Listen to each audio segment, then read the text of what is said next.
Okay, so this is part 5 of the chapter T and F block elements. The last topic in the D block, we'll be discussing that. So we'll be completing D block elements in this video. We need to discuss the oxidation states and oxides, two topics. Alright, so let us talk about the property of D metals to be having, why are they able to have variable oxidation states? Variable. If you know about S and P block elements, now S and P block as such you never studied, but you know S block elements, they have a fixed oxidation state +1. In the second group it is +2, right? And P block elements, they have a variable, but more or less you can consider it to be fixed as well, okay? Because now why I make that contradicting statement is because you never studied P block as such. But with whatever little knowledge you have about P block from grade 10 and grade 11, you know that carbon is having always 4. Chlorine has got variable oxidation states, but very few elements have variable oxidation states in P block. But if you are talking about transition elements, okay, majority of them have variable oxidation states. Alright, so now let us understand why are the transition elements showing variable oxidation states. Point number 1, we will be writing the various oxidation states for each elements in the D block. Okay, that is 3D series specifically. Alright, now the reason why they have various oxidation states is because of the presence of large number of unpaired electrons. Now, when you write the configuration, you'll get to know. Okay, so D block, especially when you go from group 3 to group 3, 4, 5, 6, 7, up to 7, that is the middlemost. Alright, you can see that the number of unpaired electrons are increasing. 3D1, 3D2, 3D3, 3D4, 3D5, it is increasing. So, large number of unpaired electrons will be there. If you talk about P block elements, there will be max 3 unpaired electrons, right, in the P3 configuration. But here, large number of unpaired electrons will be there. Okay, and also not just that, the second reason is because of comparable energies between 3D and 4s. The energy gap between 3D and 4s is less. 4s is having a lower energy, 3D is having a higher energy. So that's the reason 4s electrons get filled first and then 3D electrons.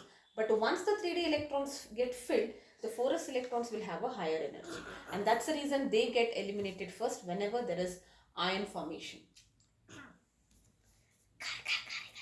Okay, so now whenever there is an ion formation, okay, or when we are talking about oxidation states. What is oxidation states? When it is trying to lose some electron, +1, +2, all those are oxidation states for metals, right? Now, there is a tendency that once the s electron is removed, we have studied this in ionization enthalpy also. Once an outermost s electron is removed, the other one can jump into d orbital, or sometimes the d electrons can be removed also. So there is a little energy difference between 3d orbital and 4s orbital. That's the reason they can make this jump from here to there, right? From 3d to 4s, 4s to 3d, because of their comparable energies. Okay, the energy gap is not huge. If the energy gap is huge, they cannot make a transition. But if the energy gap is little above, you can easily make the transition. So that's the reason why the transition elements exhibit variable oxidation states. Two reasons. One is the comparable energies between 3d and 4s orbitals, and the second one is the large number of unpaired electrons. Alright? Yes. Now, whenever the transition elements, when you have compounds of transition elements, the electrons which are present, okay, whenever they are forming compounds, the electrons which are present in the 4s orbital as well as the 3d orbital, they both can participate in the bond formation. Very, very important. Okay, they can participate in the bond formation. We have already discussed this in coordination compounds. We have seen how they participate in bond formation, but anyways, even if it's an ionic bond, both the electrons can participate, right? So let us now, whether transition elements will form ionic or covalent, it also depends on the oxidation states. We will slowly understand that. So most important here is this list which you need to know, the oxidation states. Okay, this list is very, very important. Whatever they have highlighted in this bold is the common oxidation states. So I'm just showing this. This is there in your NCRT. This table I want you to remember. And as such, you don't have to memorize. Let me tell you. Scandium, what is the mnemonic? Sachin Tendulkar, very crazy man, free coaching, Nick's cousin. Okay. Now, for scandium, correct? Scandium, atomic number, what is the configuration? Configuration is D1 4s2. So it mostly has a oxidation state of +3. Okay, now why can't it go to +1? I will come to it in a while. None of the elements show +1 oxidation state except for copper, which is also not very stable. Okay, that reason I will tell you in a while.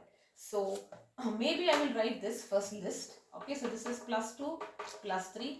Here it is +2, +3, +4, +2, +3, +4, +5. This is +2, +3, +4, +5, +6. Manganese shows the highest. Okay, +4, +5, +6, +7.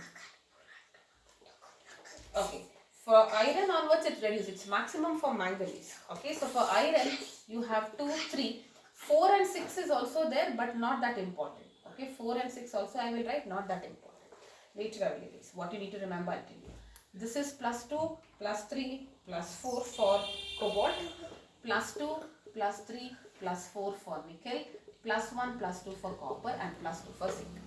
Now, which of them shows a fixed, which of them does not show variable valency? Alright, which of them does not show variable valency? Now, it is scandium. Now, I have written +2, but +2 is not C. The reason is because we are alright, so scandium, when it goes to S3 configuration, what is scandium configuration? D1 4s2. If it is in the S2 configuration, there is D1, one electron in the d orbital. But when it goes to 3 plus, all the 3 electrons are removed, and this is most stable. So that is why you never see C2 plus as such. So for scandium, it is always +3, and same is the reason for Zn2 plus. Correct? Because what is Zn2 plus? Zinc is 30 atomic number, so this will be having 3d10 4s2. Once it removes the 2 electrons from the 4s orbital, it is highly stable. Even if it wants to, even if you forcibly remove, we have seen that Zn3 plus 2, 2 plus, very easily it can go. Reduction potential we have studied. Or Zn3 plus, if you want to really remove, you have to supply very, very high amount of ionization energy. That also we had discussed. So in the 3D series, which two elements do not exhibit variable configuration, variable oxidation states, and why?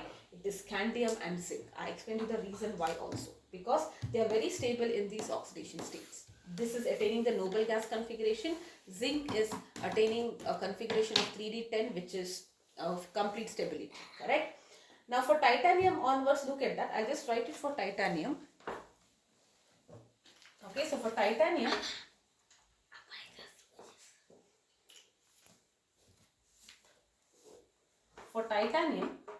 what will be the general configuration? 3d2 4s2.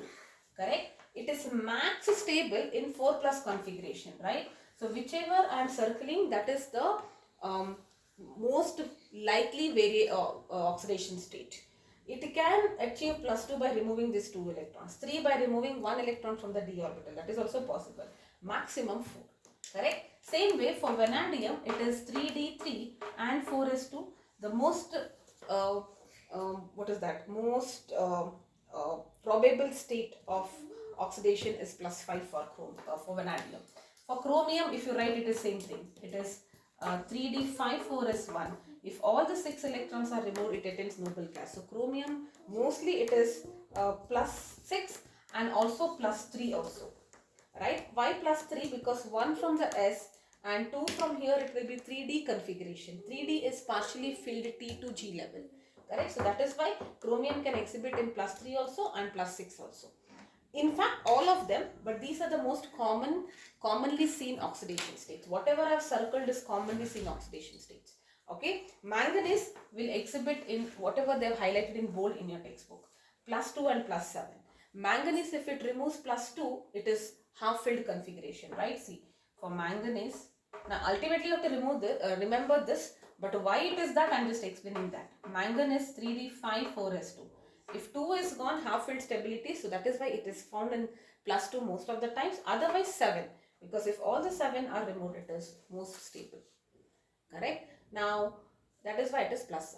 Alright, now you might contradict, like how can it remove +7 and all that? What about octet? We said that is only for octet and up to P blocks. For D block we do not talk about energy considerations and all that. Now iron, see, why will iron not, it should be technically 8, right? So iron configuration, atomic number is 26. It is 3d6 4s2. Now in iron pairing starts, right? So once the pairing starts, now here there are paired electrons. We cannot remove these electrons. That's the reason the oxidation number, the number of oxidation states will go on reducing.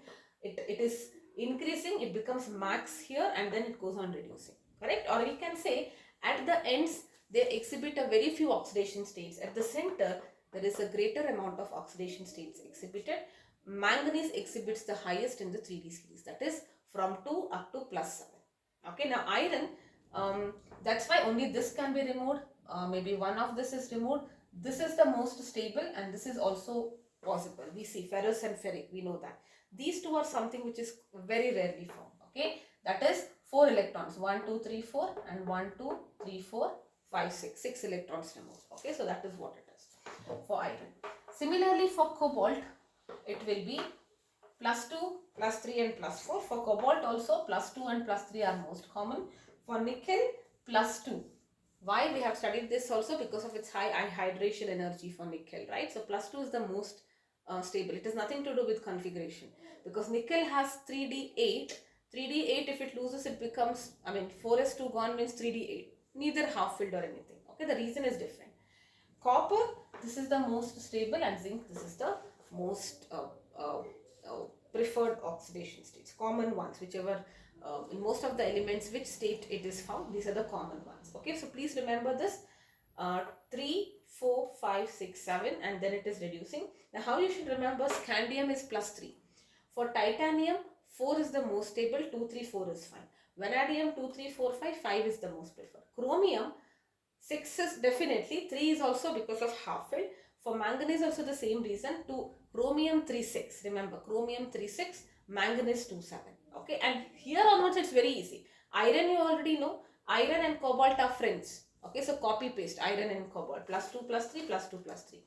Okay, nickel you already studied nickel elements, so it is +2 you know, copper +2 you know, zinc +2 you know. So the last 3 are +2s probably. Scandium is +3. Iron, cobalt you already know, it is +1 and +2. Alright. Now let us understand why there is no +1. Okay, why there is no +1? Any of the elements you take, let us say you start with scandium. Okay, so if you are removing only one electron, then it is 4s configuration, right?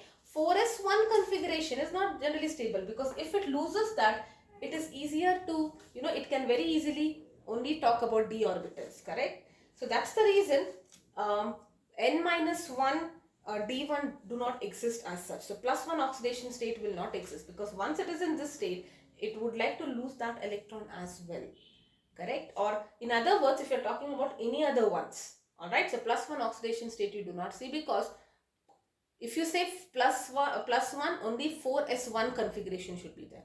And if 4s1 configuration is there, that is something which, one more electron in the s orbital, it cannot just lose one electron. It prefers to lose at least 2 electrons so that it will only have electrons in the d orbital.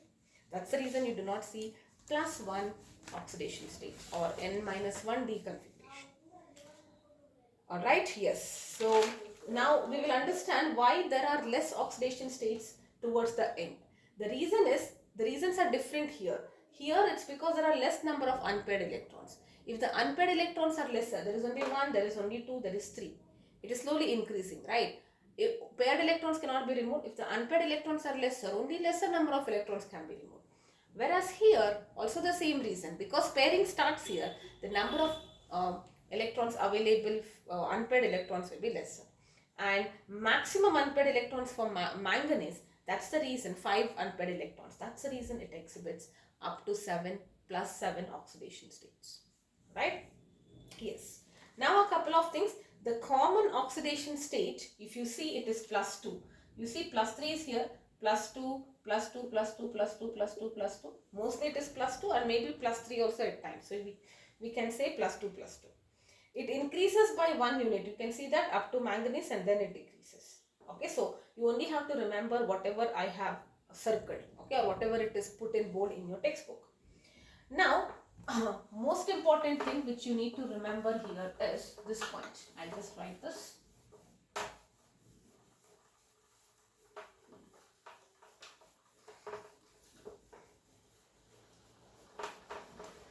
Remember, this is a keynote. I'll give you the explanation also, but finally you need to remember this. Alright, compounds, if you are talking about compounds in which the transition metals are in the lower oxidation states. So if your transition metal is in the lower oxidation state, I have already told this, they are good reducing agents. That means they prefer undergoing oxidation. Lower oxidation states, +2, +1, +1 is not there, so +2, +3. Okay, they are good reducing agents. What is the key thing to remember? Now, why it is? Because they prefer to lose that electron. See, if you are having +2, +3, if they lose this electron, they would become that noble gas configuration, correct? And that's the reason they will have a tendency to lose electron. What is loss of electron? Oxidation. That means they are good reducing agent. This is the reason. But remember, lower in compounds where the transition element has a lower oxidation state, they are good reducing agents. Okay, and the reason is because in the lower oxidation state, they can very easily lose the electrons. For example, if you are saying Fe2 plus, this is a lower oxidation state, it can easily lose electron and become this much, right? So that's the reason. All right. Now, the other way, opposite of this is if you have compounds in which the transition metal have a higher oxidation state, they are good oxidizing agents. Why? If you are saying +7 oxidation state, correct, they have a higher tendency to accept electrons. When they accept electron, maybe they will gain that, reach that extra stability thing, or extra stability, D10 maybe, right? So that's the reason higher the oxidation number, like +7, alright, if it accepts electron, maybe it would reach the noble gas configuration, correct? So that's the reason they act as a good oxidizing agent. What you also need to remember here is this point. Just one second.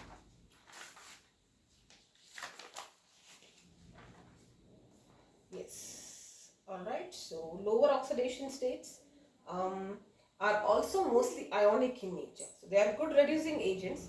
They are also ionic. Maybe this part I will explain later. Okay, so for now you will only remember this. If you want, I will tell you.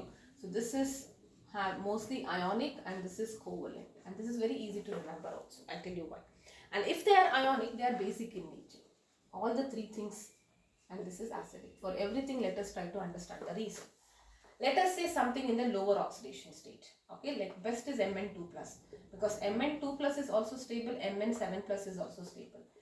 Now in 2+, what is this? Manganese, it is 3d5,4s2, right? It has a tendency to lose electron, right? So it is undergoing oxidation. That's why it is a good reducing agent. It can very easily give electron and become stable. And the moment it gives electron, complete transfer, that is nothing but ionic. And ionic compounds are basic in nature because this is a way to remember. Okay, so see, if somebody is losing electron, tendency to lose electron means what? Donate electrons, right? And who has a better tendency to donate electron? It is bases. Acids are electron acceptors, correct? So in the lower oxidation state, they have a very few electrons. They can lose those electrons. And anybody which is donating electrons, losing is nothing but it is giving to somebody else. That is basic in nature. Okay, and they form ionic bonds. Now, if you are talking about higher oxidation states, what happens? They are good oxidizing agent. This I told you. Okay, they have a tendency to accept electrons.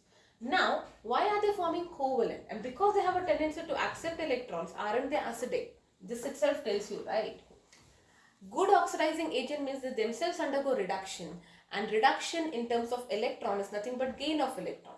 And if somebody is gaining electron, they are nothing but acids. Oxidizing agents are acids. Acid oxidizing agent. You remember like that. Okay, why they form a covalent is because now 7 plus means it is a very smaller, it has lost 7 electrons. So the nucleus is more stronger, it has got more polarizing power.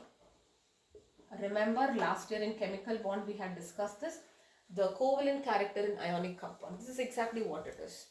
Alright, the smaller the cation, more stronger is the nucleus or more stronger is the effective nuclear charge. It can polarize the anion better. And if the anion is polarized, there is overlapping, and overlapping is only seen in covalent compounds for Jansky. Okay, so this is exactly why the compounds where the transition metals are in the higher oxidation states, they are covalent in nature. So as a trick, what you need to remember, lower is like, what is lower means reduce. So they are good reducing agents. Reducing agents means they are undergoing oxidation. So anything which is losing electrons means basic in nature, and basic things are nothing but ionic, right? You know this. So that way also you can remember. Yes. Okay, so this is it. Next, moving forward.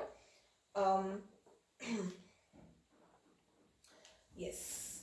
Alright. Sometimes they'll ask you, why is Fe3 plus more stable than Fe2 plus? We had already discussed this in reduction potential. Fe3 plus means it is attaining half-filled configuration, right? D6 4s2. It will become 3D5, which is half-filled stability. The half-filled stability it achieves, and that's the reason it is more stable.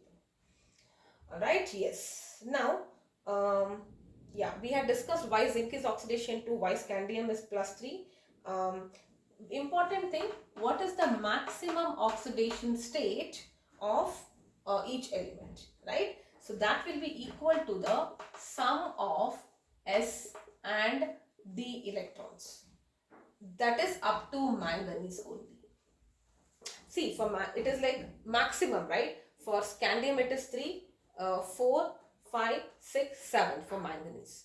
How did you get 7? Because manganese, it will lose all the electrons, right? So 2 electrons in the s orbital and 5 electrons in the d orbital. So the total number of electrons in the s and d orbital will give you the maximum oxidation state for elements up to manganese. What is the meaning of this? For manganese, you write 3d54s2. What is this? How many electrons totally? 7 electrons. So plus 7.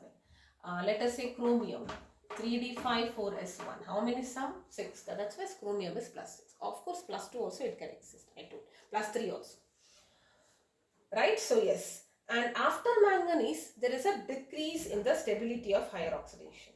Okay. So after that, iron will only be, though plus 4 and plus 6 are there, it is very rarely found. So 2 and 3. Cobalt is 2 and 3, nickel is 2, copper is 1 and 2, 1 is not very stable, zinc is 2. Last 3 are 2, 2, iron and cobalt are 2, 3, 2, 3. Alright. Now the successive oxidation states differ by unity. You can see in the case of chromium or any manganese, you have 2, 3, 4, 5. Difference is 1, 1, 2, 2, 3, 3 to 4, something like that. But this is in contrast with the variability in the non-transition elements. Now, see, typically this point should have been given only after you had understood about P block. Okay, since we do not know about P block, let's not worry about it. What are they saying?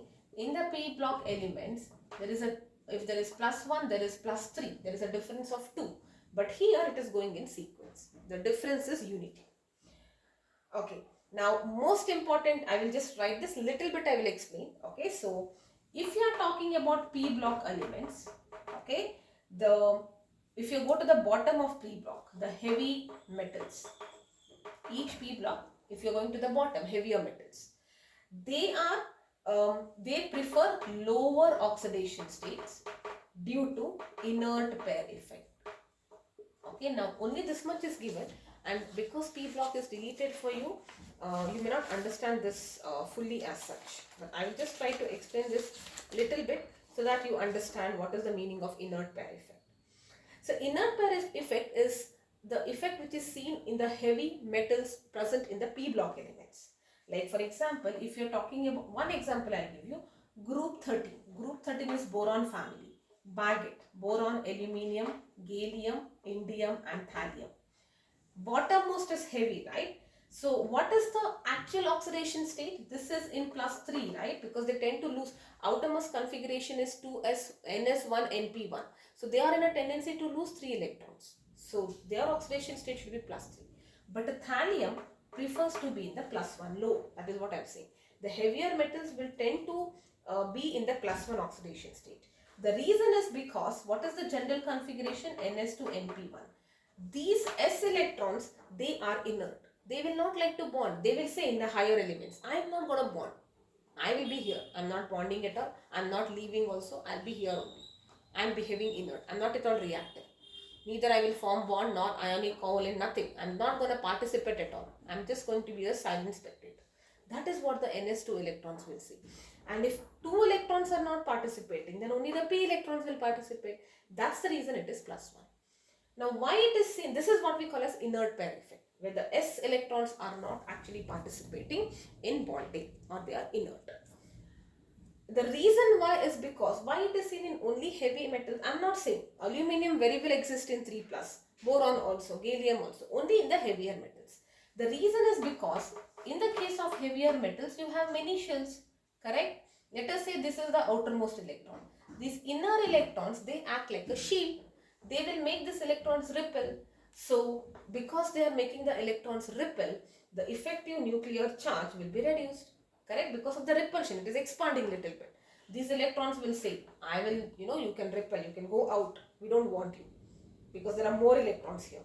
The inner electrons, they all unite and they say, we don't want you. We go away from us. That is when these electrons will not be controlled by the nucleus. Effective nuclear charge reduces. They prefer to remain in the inert condition. Now this much is not required as such, because P block you don't study.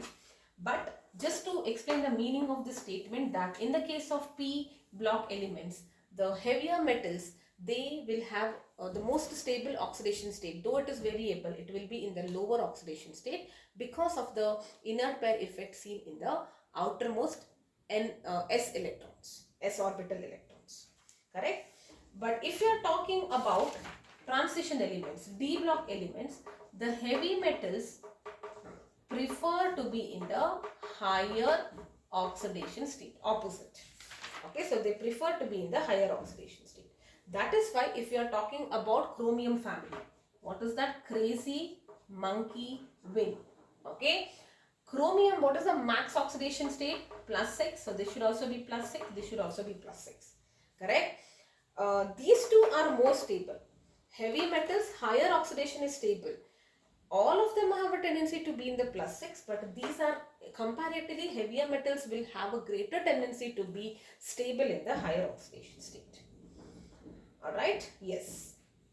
Alright. Now lower oxidation states. Now what will happen if you have a transition metal which is trying to form a complex compound? We have done coordination compound. So complex compounds, when there is a ligand, you have a central metal which is a D block element, and you have ligands which are attacking, right? And they form a coordinate bond. The ligands, if they are capable of if they are capable of accepting a pi electron, in addition to the additional sigma bonding, then whenever you have a transition metal which is forming a complex ion, the metal prefers to be in the lower oxidation state. Okay, if you are having a complex compound wherein the ligand has capability of pi acceptor character in addition with sigma bonding, they can form a sigma bond as well as they can form a pi bond. If the ligand is having that speciality, then the transition metal in that compound will have a lower oxidation state. For example, if you are talking about nickel, okay, what is this? This is nickel tetracarbonyl, correct? So this is a coordination compound. This is a neutral. So if I am trying to calculate the oxidation number of nickel, it is X plus for 4 carbon and 0, total should be 0. Correct? That means X should be 0 here. Right? So nickel's oxidation state is 0, lowest. Similarly, for FeCO5, okay, X plus 5 into 0 is 0. They are neutral ligands. They don't have a charge. The compound also doesn't have a charge. That means nickel and iron in these compounds, they will have a 0 oxidation state. Okay, this is an exception, right? Now the exact reason we do not want to understand at this point, okay, but only if the ligand has a special character, that is when the metal will have a lowest oxidation state. Okay, so that is it about oxidation states. Now the next part here will be trends in the stability of oxidation states. It comes under oxidation only because the last topic is about oxides of transition metals.